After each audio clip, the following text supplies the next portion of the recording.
Hi, Christine, and welcome to this. I'm still trying to work with the name. This is new to me. This is my first one of these NAAEE podcasts for the conference. It's been a long day for a lot of people listening to all the sessions and everything, but welcome, and I'm excited to chat with you. It's great to be here. Thank you. Let's just dive in. I know that you're a fifth grade teacher, and I'd rather you kind of give your own bio there, but I know you've been busy all day long teaching class. So Yeah, give us a the brief tour of who Christina is. absolutely. I am a fifth grade science teacher. At my school, the Nueva School, fifth grade is part of middle school. And I've been there since 2019. I love it. In addition to teaching science, I coordinate all of our field trips, including a week-long expedition to Monterey. I have been teaching for over 20 years, and I still have a lot of energy. I love to keep learning. Okay. Well, Yeah. energy, keep it flowing there. I Yeah. Yeah, no, I okay. I'm a little hyper. I've been editing all day long a film, so I'm coming to this with like, hey, I get to talk to another human No being for worries. a moment. So this I is mean, fun. that's what brings me to the conference. I Yeah. like connecting with other teachers from all over the country and North America now.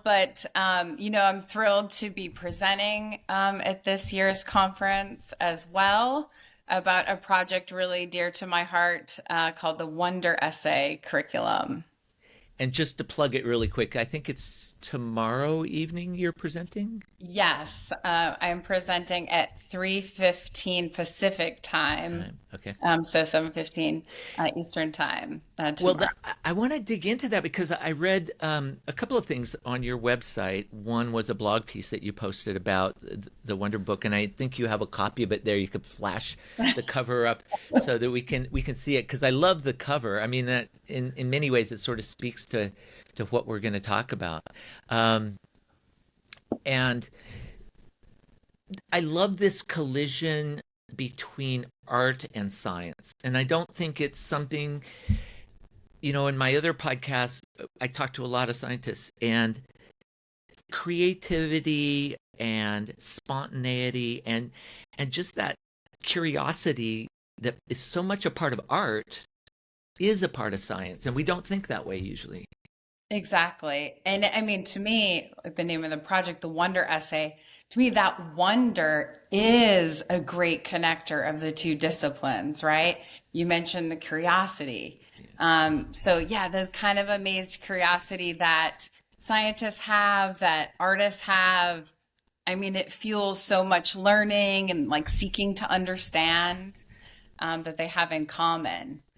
And so I got really inspired. What prompted me to develop the curriculum with a colleague of mine, Cliff Burke at Nueva, was that we both read the wonderful book by Amy Nazuka Matatil.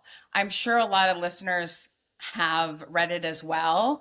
She was honored actually by NAAEE last year for innovative environmental education. But the book World of Wonders, that really, blends memoir and science writing so beautifully. And, all of the illustrated essays focus on a different species from around the world that Amy, again, describes, their natural history. She shares scientific information, but most importantly, she grounds it all in these personal connections, memories, metaphorical connections as well. So when I read that book, I was like, wow, I want students to emulate this kind of lyrical science writing in my class. Did you have you run into much resistance by other teachers, parents to science and art is colliding and blending and walking off in the sunset together? Well, I've been really lucky because at the Nueva School, this kind of interdisciplinary study is really encouraged. And I've had some incredible colleagues at the school that have implemented the curriculum with me. I don't have to, as a science teacher, deliver the whole project. Like I have students in my class do select their species and do research. And then in writing class, they craft the essays, and in art, they illustrate it. So at Nueva, how I have imagined the Wonder Essay Project is a study called Bay Area Wonders. So I decided, since the Bay Area is this like global biodiversity hotspot, right here in Central California where I am, I would have a real local focus and give students like not only a sense of wonder, but a sense of place as they explore our biodiversity. So all of our fifth grade students, they select a species that is local here, and they're all different, right? So they each choose a plant or animal that they have a connection to, right? Maybe multiple connections. And those could, like in World of Wonders, be real connections or be metaphorical. So the students really enjoy this part of it, right? Like they get to express themselves.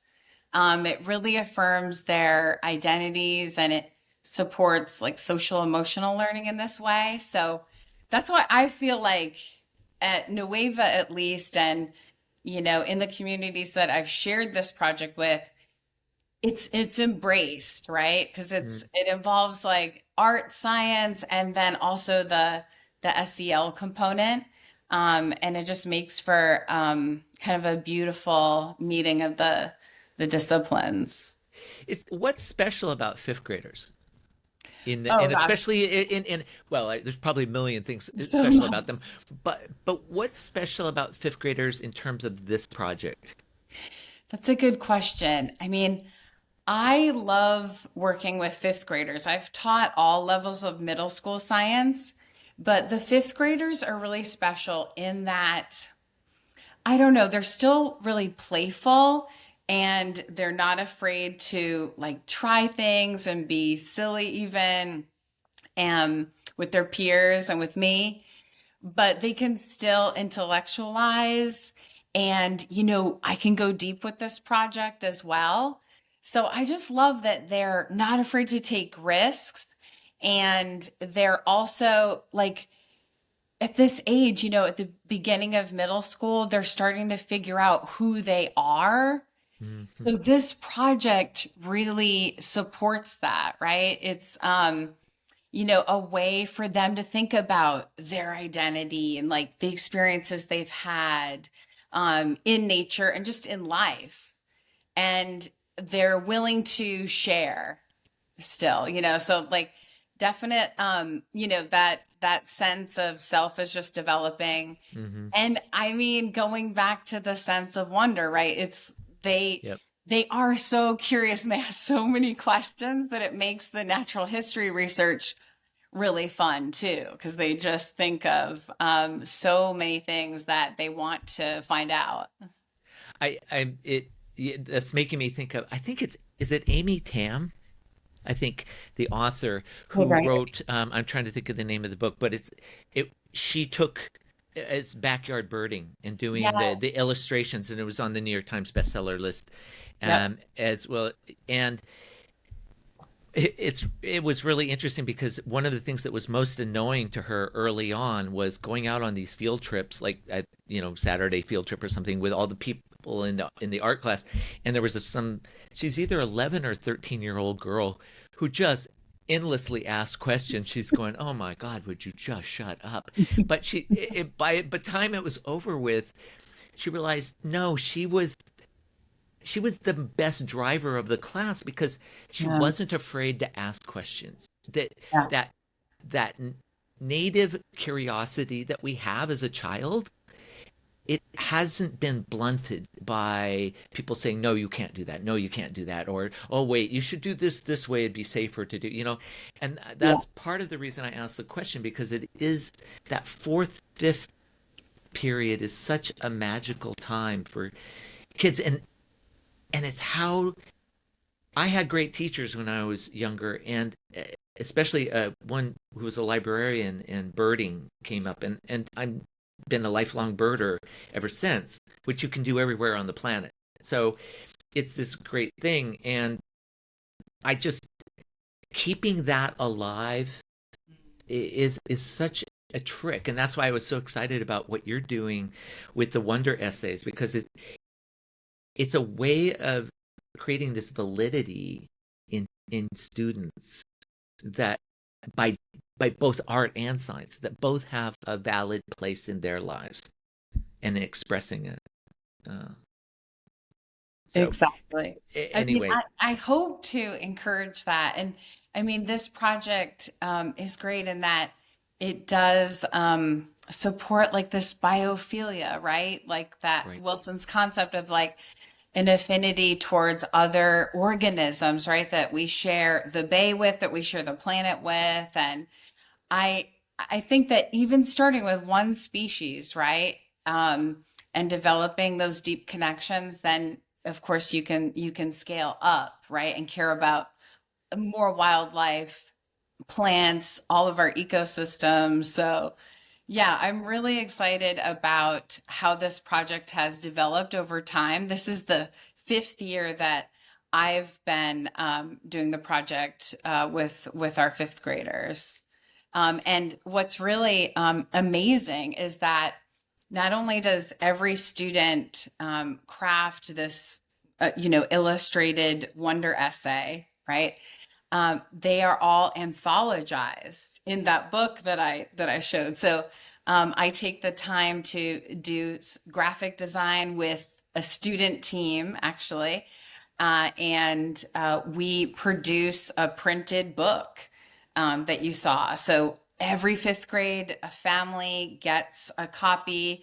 We share it with the wider Nueva community and beyond.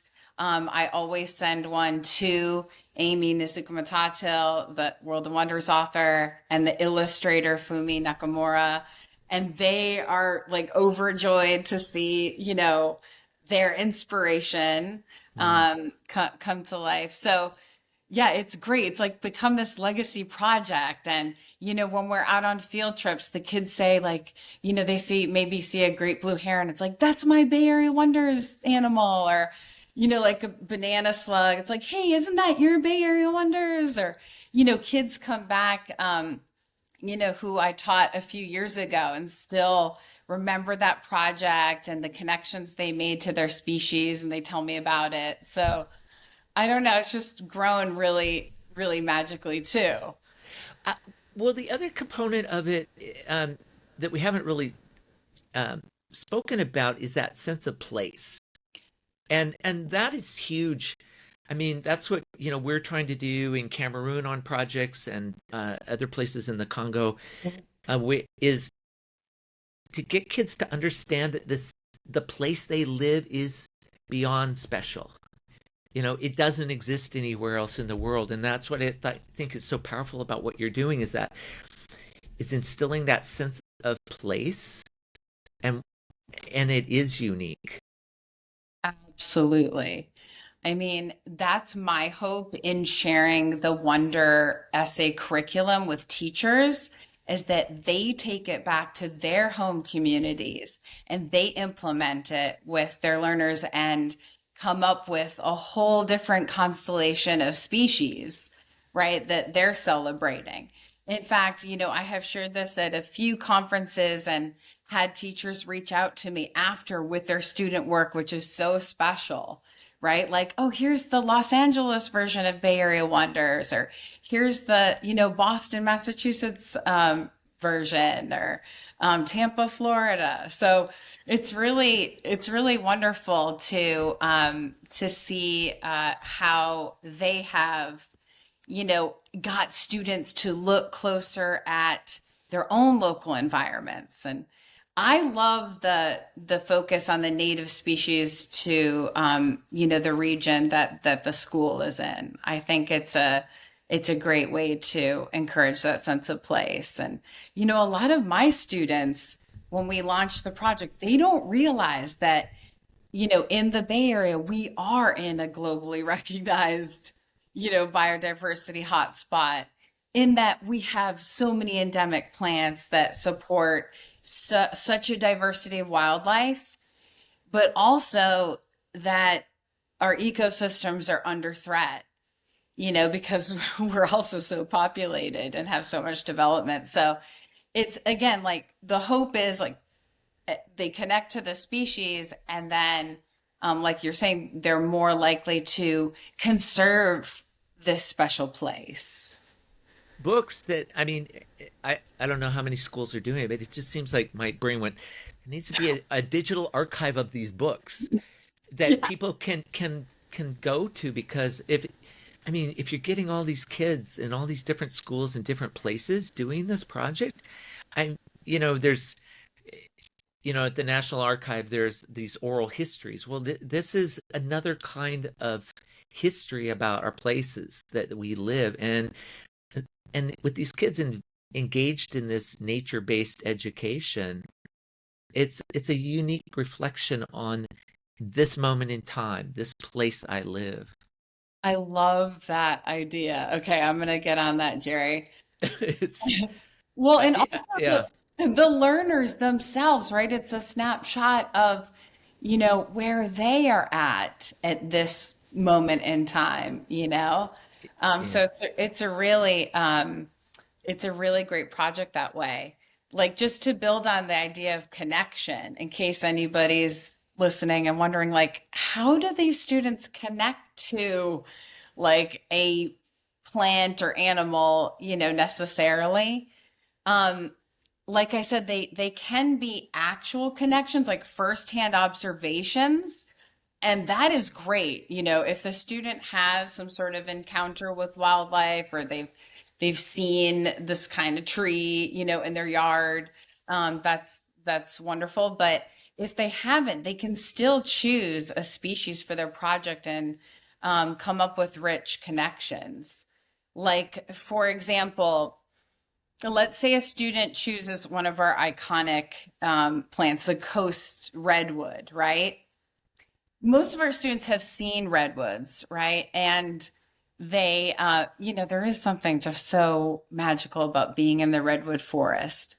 But maybe they're struggling, like, how am I like this tree? Like, I don't know. How do I really connect? And so the project starts with, like I said, research about the natural history. So students will find sources and take notes, and maybe a lot of reports on species start like that, right?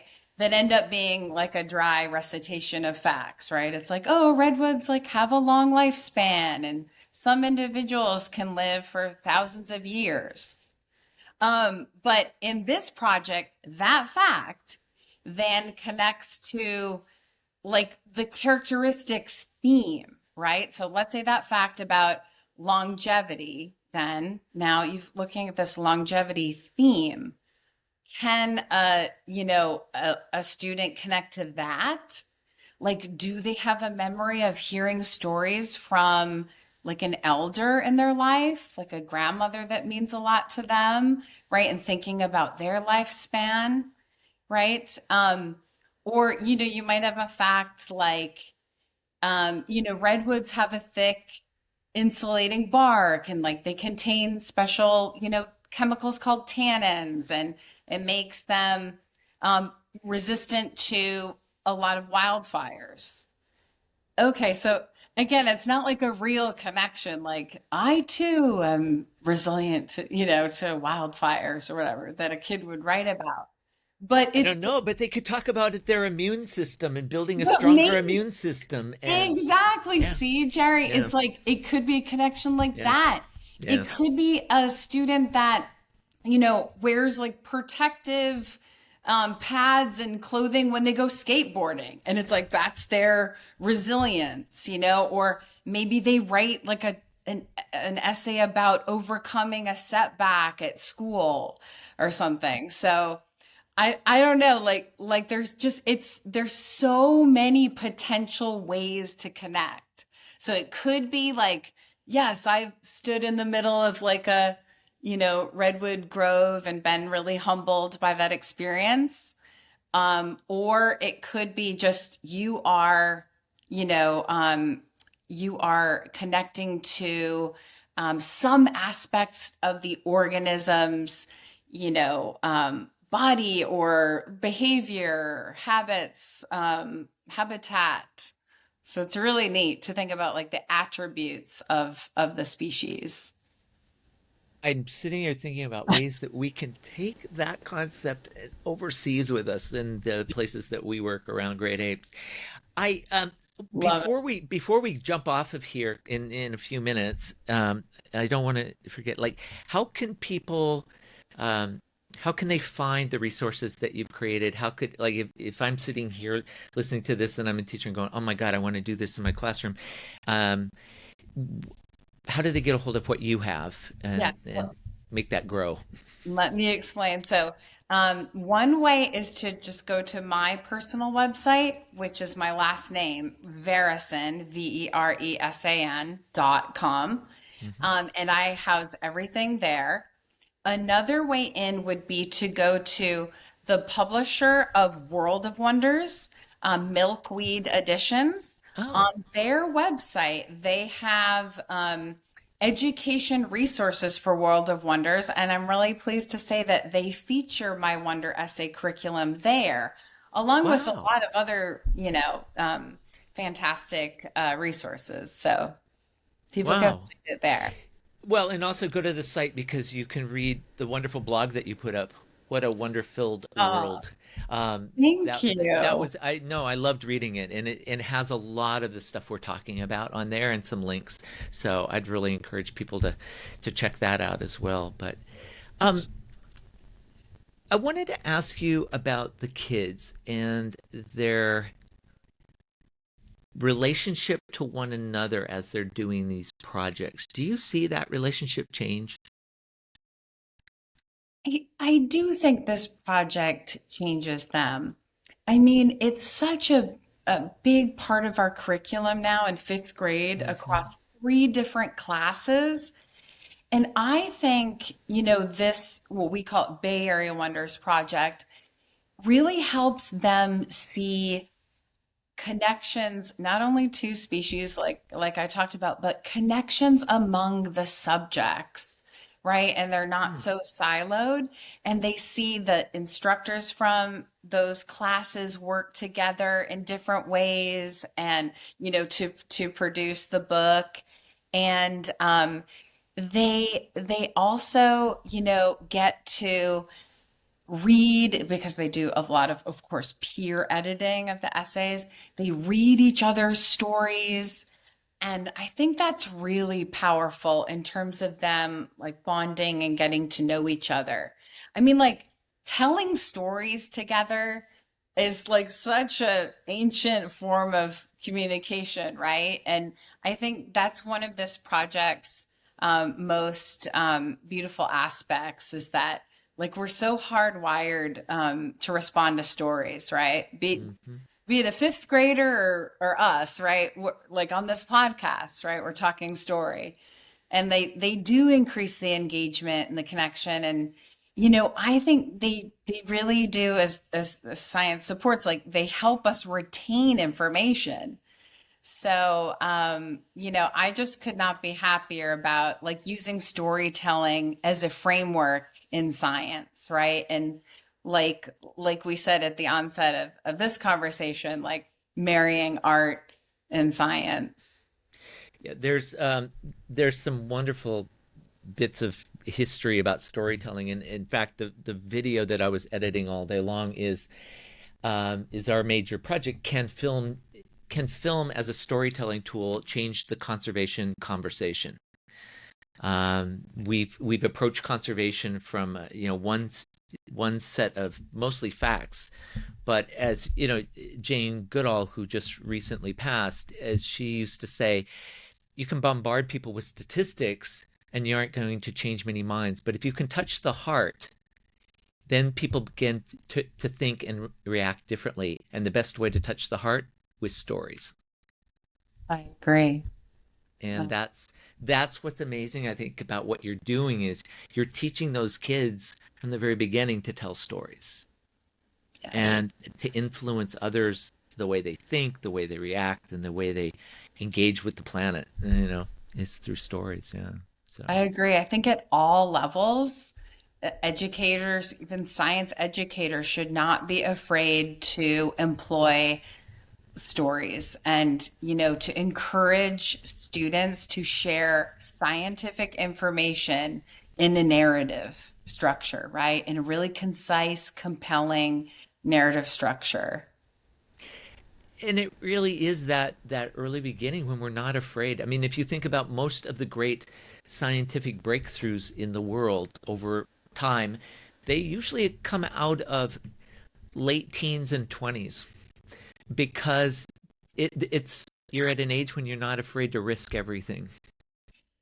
You Yes, know, it's absolutely. now some things may come later as you synthesize it, but it was that embryo of like careless thinking almost came at an earlier age, and it starts with fifth graders. It's like, yeah, you're sitting there in the womb of all of this. So true. It's kind of a crazy place to be. So It really is. And I love it. I love yeah, it. yeah.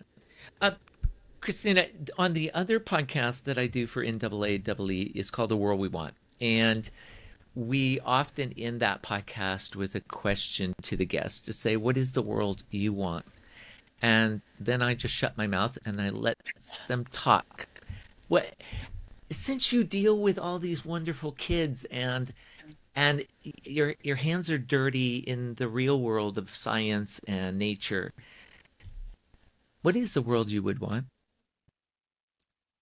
I mean, definitely in the world that I want, the young people are empowered to be change makers and conservationists, and everyone else would follow their lead. Of course, we have wisdom to impart as the older generations, but I mean, the fantastic young people that I work with inspire me on the daily.